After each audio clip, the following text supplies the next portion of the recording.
Cheers, guys. Epix 911, welcome to the Saturday, March 18th, 2017 edition of VR News.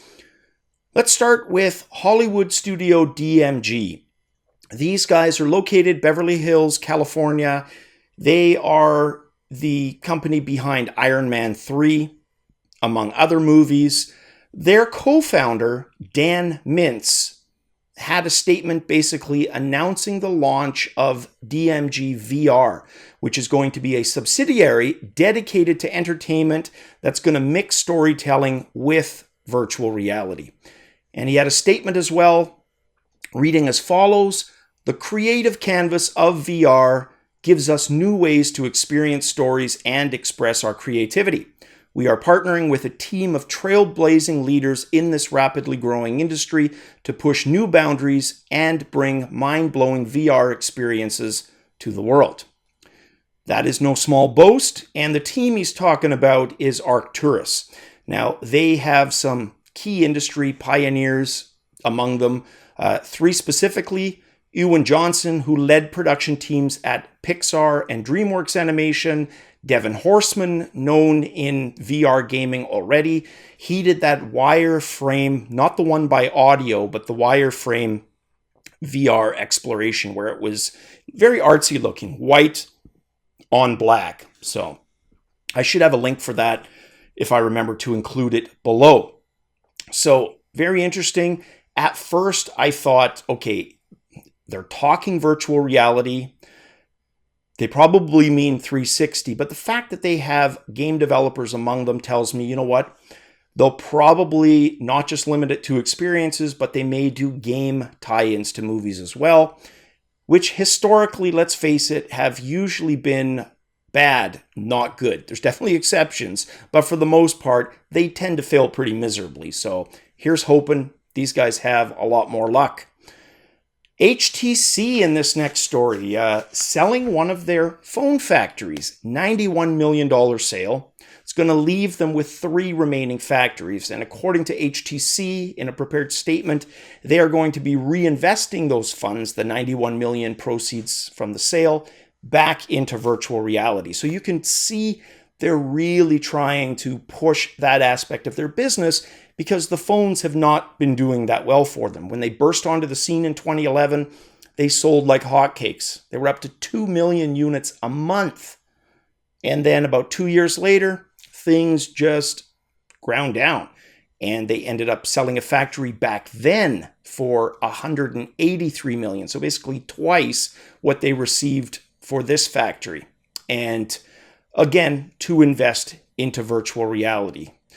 So very interesting, and more of the same, really. It's what we've seen them do the last few months, and that's positive.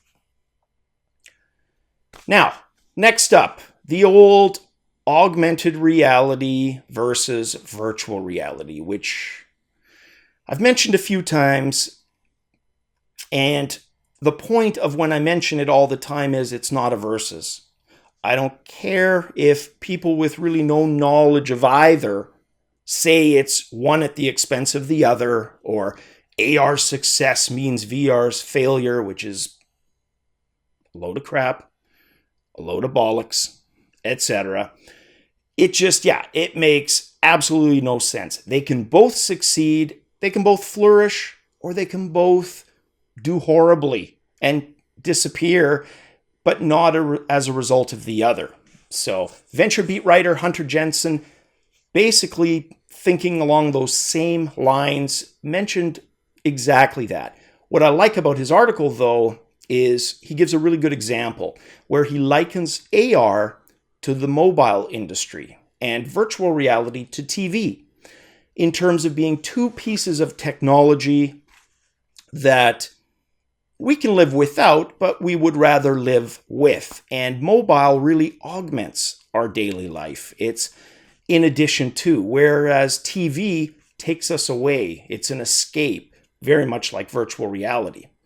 So really good comparison, I think, good analogy. And hopefully some others before they pick up the pen or put finger to keyboard, see this article or one like it in their, due diligence, their research, and not write that future AR versus VR article. So well done, Venturebeat. You definitely got that one right. Next up, also Venturebeat, WebVR, which they are saying isn't sexy, but it's going to be really popular in 2017. And if you look at, let's just say, the last 6 months, the work that has been done rolling out WebVR, it's pretty much on all of Android, browsers, PC-based, Mac-based.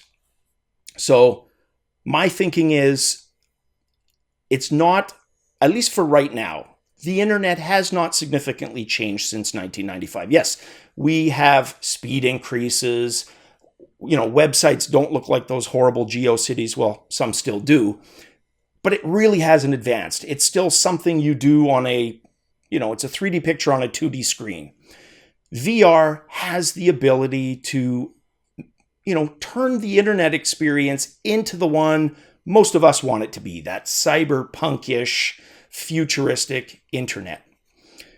I think increasingly it's going to offer an alternative, but will it be a full alternative? No, not until VR devices are, more powerful, which means they're smaller and more comfortable. While extended periods of time aren't hard, it's definitely not as easy as surfing 5-6 hours without one. So they've got ground to make up before they become part of that discussion. But I think they're going to gain not so much market share, but browsing time, right, as we move forward. So yeah, it's a good article. And I like what Mozilla's Vice President of Emerging Technologies, Sean White, said in an email to Venturebeat. The beauty of WebVR is that it works on many platforms now, with many more on the way, and has tools that creative self-expression has been opened up to more people.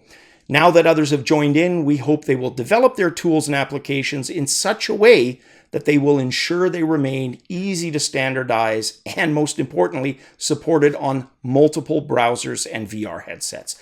And that's essentially it in a nutshell.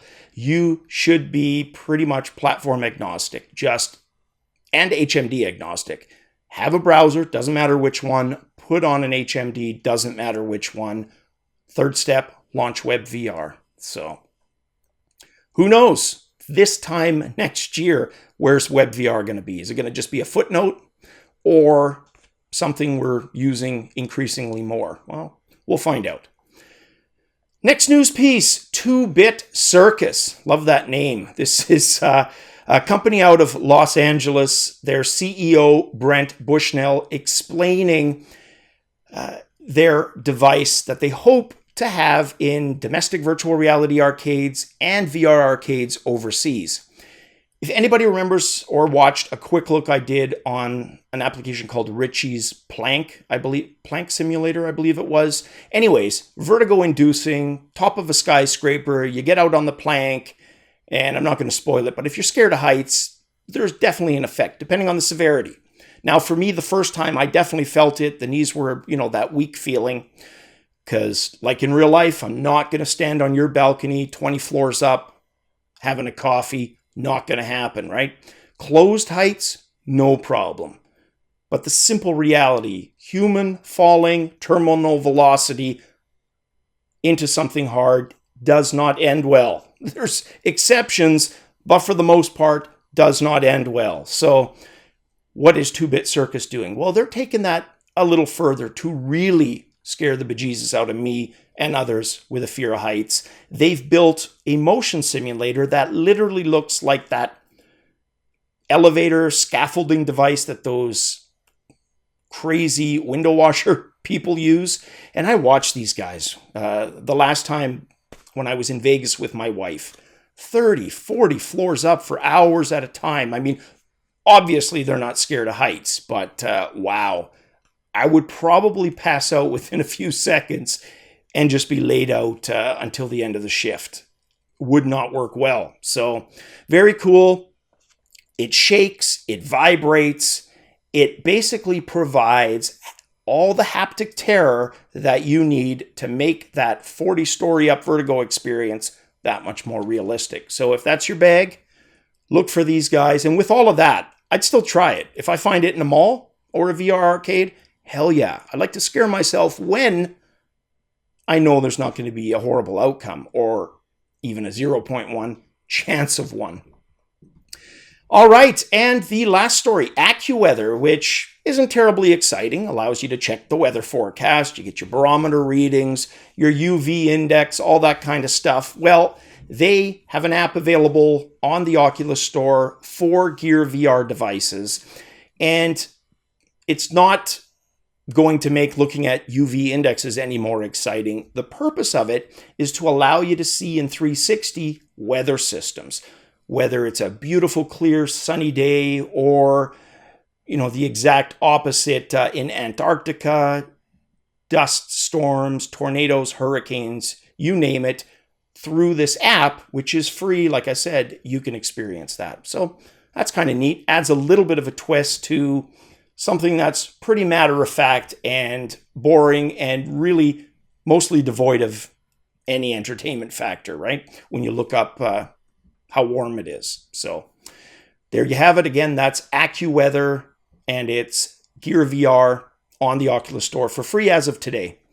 All right, guys, that is it for the news on this Saturday. Just a quick update, trying to get a summary video up. That's what I'm working on next. Look for that today or tomorrow. It's going to be a weekly show just doing games. Just games. Summary, all platforms. All right, guys, until tomorrow's episode, cheers.